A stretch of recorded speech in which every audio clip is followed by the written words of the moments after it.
আজকে আমরা পটল ভাজবো। দেখেন পটলগুলো কিভাবে রেডি করেছি সেটাই আপনাদের দেখাবো। পটল কিভাবে ভাজতে হয় পারফেক্টভাবে। পটল ভাজা কিন্তু গরম ভাতের সঙ্গে বেশ লাগে।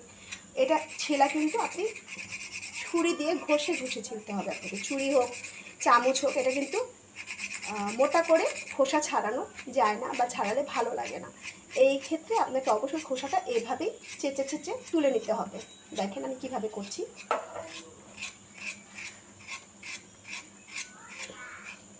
এভাবে ঘষে ঘষে পুরোটাকে খোসা ছাড়িয়ে নিতে হবে আপনাকে, পুরোটা এ টু জেড।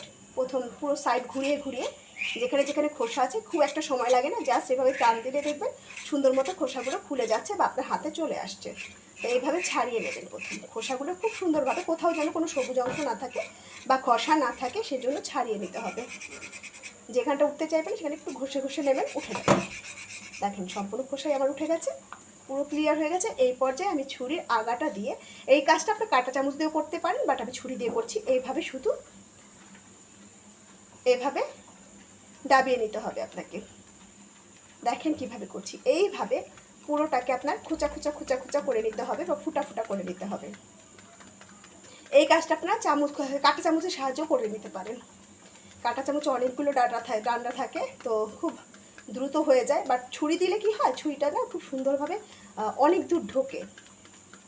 এটার মেশিনও পাওয়া যায়, মেশিনও আছে আমার কাছে, বাট মেশিনটা ইউজ করছি না আজকে আপনাদের হাতে করেই দেখাচ্ছি, হাতে কীভাবে জাস্ট একটা ছুরির সাহায্যে আপনারা এটা করতে পারেন।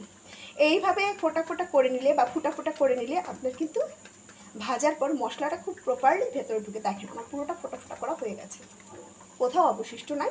এই পর্যায়ে আমি এটার মাঝখান থেকে কেটে নেব, কেটে নিলাম। দেখেন এবার মাঝখানটাও সেমভাবে আমি ফুটা ফুটা ফুটা ফুটা করে দিচ্ছি। ব্যাস রেডি হয়ে গেল আমার ভাজার জন্য পটল। তো আমি এটা ধুয়ে নেব। এভাবেই আমি সবগুলো ধুয়ে নিয়েছি।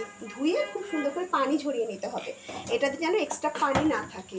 এবং এরপর এটার সঙ্গে মশলা অ্যাড করতে হবে। দিয়ে দেব ধনে গুঁড়া 1 চামচ, ছোট চামচে দিচ্ছি। লঙ্কা গুঁড়া বা মরিচের গুঁড়া, এটা আমি 1.25 চামচ দেব। দিয়ে দেব হলুদ, এটা আমি 1/2 চামচ দেব। দেখেন 1/2 চামচ। এই পর্যায়ে দিয়ে দেব জিরা। জিরাটা দিলে কিন্তু খুব সুন্দর রান্না আসে, অবশ্যই দেওয়ার চেষ্টা করবেন যারা জিরা পছন্দ করেন। তো আমি 1/2 চামচ দিয়ে দিচ্ছি জিরা গুঁড়া। এবং দিয়ে দিতে হবে লবণ, লবণটা মাস্ট বি দেখে দেবে যে কতটুকু লাগবে। আমি 1/2 চামচেরও কম, 3 ভাগের 1 চামচ, 4 চামচে 3 ভাগের 1 চামচ দিয়ে দিলাম। এবার খুব সুন্দর করে ঘষে ঘষে মাখিয়ে নিতে হবে। দেখেন আমি প্রত্যেকটা ঘষে ঘষে মাখাতে হবে, মশলাগুলো কিন্তু আপনাকে ঘষে ঘষে মাখিয়ে নিতে হবে যেন সবগুলো পিসের মধ্যে মশলাগুলো মেখে যায় বা মাখো মাখো হয়। দেখেন আমার মাখো মাখো হয়ে গেছে, দেখেন সুন্দর করে মাখো মাখো হয়ে গেছে। সবগুলো পিস আমি মেখে নিয়েছি। কোথাও যেন বেশি মশলা না থাকে, বেশি মশলা থাকলে কিন্তু এটা তেলে পুড়ে যাবে, তখন কিন্তু আপনার পটলটা তেতো লাগতে পারে। ঠিক আছে, সবগুলোতে পরিমিত মশলা থাকতে হবে, বেশি মশলা রাখা যাবে না। তো দেখেন আমার মাখা হয়ে গেছে। এবার চুলে যাব, চুলায় দিয়েছি একটা ফ্ল্যাট কড়াই। আমি একটা ফ্ল্যাট কড়াই ভাজবো। দিয়ে দেব পর্যাপ্ত তেল। দেখেন অনেকটা তেল দিতে হবে যেন পটলগুলো অন্তত 80% ডুবে থাকে। তেলগুলো একটু গরম করে নেব, একটু গরম করতে হবে, অনেক গরম তেলে দেবেন না। পটল কিন্তু আপনাকে হালকা গরম তেলেই দিতে হবে। মোটামুটি গরম হলে তেলটা আপনি দিয়ে দেবেন।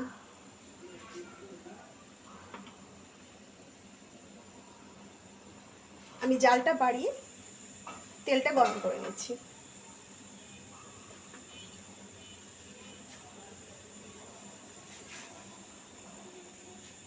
খুব গরম তেলে দেয়া যাবে না, খুব গরম তেলে পটল দেওয়া যাবে না, আপনাকে হালকা তেলে দিতে হবে, হালকা গরম তেলে পটলটা দিতে হবে।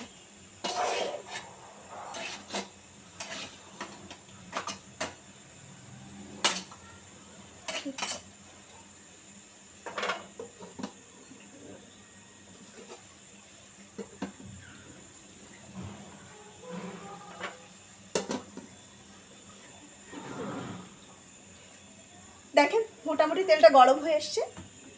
তো আমি দিয়ে দিচ্ছি পটলগুলো। বিসমিল্লাহ। প্রত্যেকটা পটল আমি সুন্দর করে বিছিয়ে দেব।